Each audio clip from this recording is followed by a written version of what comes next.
Supreme court के मुख्य न्यायाधीश बी आर गवई साहब यानी chief justice of India B R Gavai साहब का कार्यकाल का कल 23 नवंबर को आखिरी दिन है और इन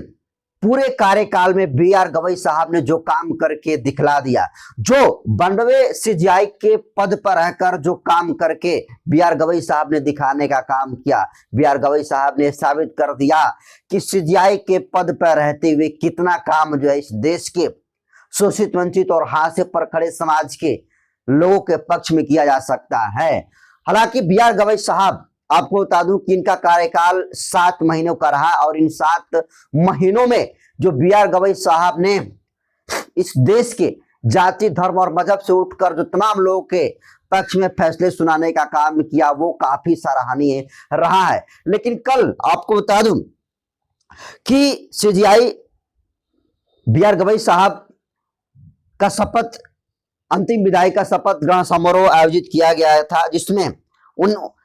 उनसे एडवोकेट ऑन रिकॉर्ड सेशन में उनके विदाई देने के लिए जो कार्यक्रम आयोजित किया गया था, उस कार्यक्रम में संबोधित करने के दौरान बी आर गवई साहब ने बौद्ध धर्म और बाबा साहब भीमराव अम्बेडकर को लेकर ऐसी बात कह दी है जिसको लेकर तमाम जातिवादी और मनुवादी सोच से ग्रसित जातिवादी लोगों के पेट में ऐंठन उठना शुरू हो चुका है। कि बी आर गवई साहब, आपको बता दूं कि 14 मई 2025 को उनको इस देश के सुप्रीम कोर्ट का सर्वेसर्वा बनाया गया था, मुख्य न्यायाधीश बनाया गया था और 23 नवंबर को यानी कल उनका जो है सीजीआई का जो पावर है कल उनका खत्म हो रहा है, कल उनका कार्यकाल का आखिरी दिन है। लेकिन सीजीआई गवई साहब जिस तरीके से रहते हुए जो काम करके दिखला दिए हैं वो काफी सराहनीय रहा है। आपको बता दूं कि अगर उनके कामों की, अगर प्रमुख कामों की बात करें तो बुलडोजर से न्याय पर जो आपत्ति जताने का काम था वो जो है बी आर गवई साहब ने किया है और बी आर गवई साहब ने स्पष्ट किया कि न्याय जो है बुलडोजर से नहीं मिल सकता है, इसलिए बुलडोजर पर रोक लगनी चाहिए। और जो गुंडई उत्तर प्रदेश में योगी आदित्यनाथ सरकार गरीबों पर बुलडोजर चलाकर करने का काम करती थी, उस पर विराम लगा और इसका सबसे बड़ा किसी व्यक्ति को श्रेय जाना चाहिए तो chief justice of India B R Gavai साहब को जाना चाहिए, क्योंकि इन्होंने सबसे पहले बुलडोजर से मिल रहे न्याय पर आपत्ति जताने का काम किया। इसके अलावा आपने देखा कि SC ST आरक्षण को लेकर जिस तरीके से क्रीमी लेयर लागू करने की बात तमाम लोगों के द्वारा कही जा रही थी, उस पर एकदम एक शब्द में बी आर गवई साहब ने ये कहा कि क्रीमी लेयर जो है इस आरक्षण में जो है लागू नहीं होनी चाहिए, क्योंकि क्रीमी लेयर लागू होगा तो जाहिर सी बात है उतनी बड़ी आबादी दलित समाज की नहीं है कि क्रीमी लेयर लागू हो जाए तो वो जो है जो रईस लोग हैं वो उसका लाभ नहीं लेंगे और जो गरीब गुरबा है उनको लाभ पहुंचेगा। ये तो सच है कि जो लोग अमीर हो चुके हैं उनको आरक्षण का लाभ नहीं मिलना चाहिए, लेकिन ऐसे कितने % लोग हैं। इसलिए बी आर गवई साहब ने क्रीमी लेयर पर आरोप लगाया और जितने भी उनके कार्यकाल में सीजीआई रहते हुए जब भी कोई बिल सुप्रीम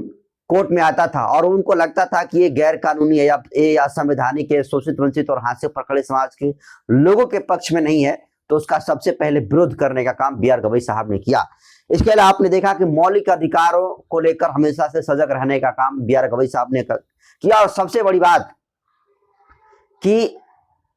मुख्य न्यायाधीश के पद पर रहते हुए बौद्ध धर्म को लेकर और बाबा साहब भीमराव अम्बेडकर को लेकर जो हिम्मत बी आर गवई साहब ने दिखाने का काम किया है। आज तक 91 इस देश के सीजीआई रह चुके हैं, किसी ने इतनी हिम्मत नहीं जुटाई थी। और देखिए कल जिस तरीके से बी आर गवई साहब का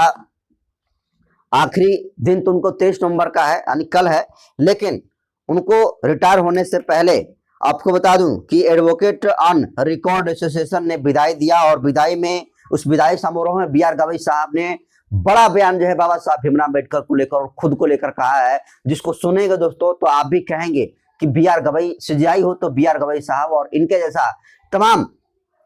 लोगों को होना चाहिए। तो देखिए बी आर गवई साहब ने कहा कि मैं बौद्ध धर्म को मानता हूं, लेकिन वास्तव में एक पंथ निरपेक्ष इंसान हूं जो सभी धर्मों में आस्था रखता है। देखिए बी आर गवई साहब इकलौते ऐसे मर्द आदमी हैं जो विदाई समारोह में हर एक जाति धर्म मजहब के लोग थे तमाम लीगल काम देखने वाले बड़े बड़े ओहदे पर बैठे हुए लोग थे, लेकिन उनके बीच में बी आर गवई साहब ने कहा कि ये सच है कि मैं बौद्ध धर्म को मानता हूं और आखिरी समय तक मैं मानता रहूंगा, लेकिन मैं बौद्ध धर्म को मानता हूं इसका मतलब ये नहीं कि मैं दूसरे धर्मों का अपमान करता हूं और दूसरे धर्मों के खिलाफ में मेरे दिमाग में कुछ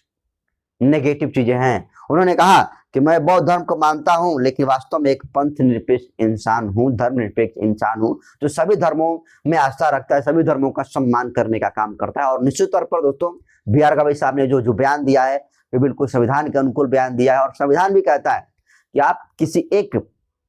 धर्म में आस्था रखिए, लेकिन सभी धर्मों को सम्मान भी करना सीखिए। तो बी आर गवई साहब ने ये डंके की चोट पर कह दिया है कि वो बौद्ध धर्म को मानते हैं। लेकिन सबसे बड़ी बात, उस विदाई समारोह में अंतिम भाषण के क्रम में बी आर गवई साहब ने जो बयान दिया है अपने को लेकर, वो काफी भावुक होते हुए उन्होंने बयान दिया और उन्होंने कहा है कि आज जिस मुकाम पर हूं वह केवल संविधान और डॉक्टर अंबेडकर के कारण संभव हो सका है। और सोचिए, यहां भी बाबा साहब भीमराव अंबेडकर को लेकर उन्होंने कृतज्ञता जताई है कि मैं आज जहां भी हूं पहुंचा हूं, आज चीफ जस्टिस ऑफ इंडिया बना हूं, तो ये भारतीय संविधान की देन है, बाबा साहब भीमराव अंबेडकर की देन है। अन्यथा उन्होंने कहा है कि नगरपालिका के एक स्कूल में जमीन पर बैठकर पढ़ने वाला लड़का इस पद तक पहुंचे, इसकी कल्पना भी मुश्किल है। हमने भारतीय संविधान के 4 मूल स्तंभों न्याय, स्वतंत्रता, समानता और बंधुता को अपने कार्य और व्यवहार में उतारने की कोशिश की है। ये कहना है बी आर गवई साहब का। और आपने देखा कि बी आर गवई साहब जब सुप्रीम कोर्ट के मुख्य न्यायाधीश जिस दिन बनाए गए थे, जिस दिन वो शपथ लेने के पहले बी आर गवई साहब बाबा साहब भीमराव अंबेडकर के चरणों में पुष्पांजलि अर्पित करके तब जाकर अपनी मां के सामने सीजीआई पद की शपथ लेने का काम किया। लेकिन जितना दिन इनका कार्यकाल रहा, मतलब आप समझिए कि इनको 14 मई 2025 को ये सीजीआई बने थे और 23 नवंबर 2025 को इनकी विदाई हो रही है, तो आप समझ लीजिए कि टोटल 7 महीने का कार्यकाल सीजीआई गवई साहब का रह चुका है। ईमानदारी से आप समझिए कि 6 महीने का कार्यकाल इनका रहा है, और इन कार्यकाल में जो बी आर गवई साहब ने करके दिखलाया है, मैं बी आर गवई साहब को इसके लिए सैल्यूट पेश करता हूं। और ये जरूर कहूंगा कि आने वाले समय में बहुत सारे और सीजीआई मुख्य न्यायाधीश बनेंगे सुप्रीम कोर्ट के, लेकिन जो हिम्मत और जो ताकत और जो संवैधानिक पद का इस्तेमाल बी आर गवई साहब ने शोषित, वंचित और हाथ से पर खड़े समाज के लोगों के पक्ष में किया है और जो दिखाने का काम किया है, शायद दूसरे कोई सीजीआई बने तो कर सकता है। तो दोस्तों, जो बी आर गवई साहब ने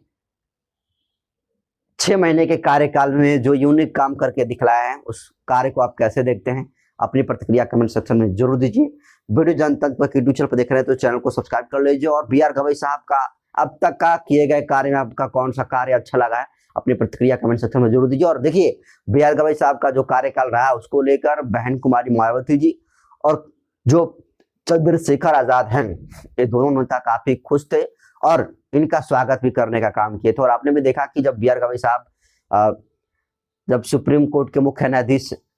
थे तो उनके ऊपर किस तरीके से जूता भी फेंकने का काम किया, और उसका जोरदार विरोध बहन कुमारी मायावती जी ने और चंद्रशेखर आजाद ने किया। लेकिन अब जब विदा वो हो रहे हैं और उनका कल जो है कार्यकाल समाप्त हो रहा है, तो आप बी आर गवई साहब आपके नजर में कैसे हैं? आप अपनी प्रतिक्रिया कमेंट सेक्शन में जरूर दीजिए।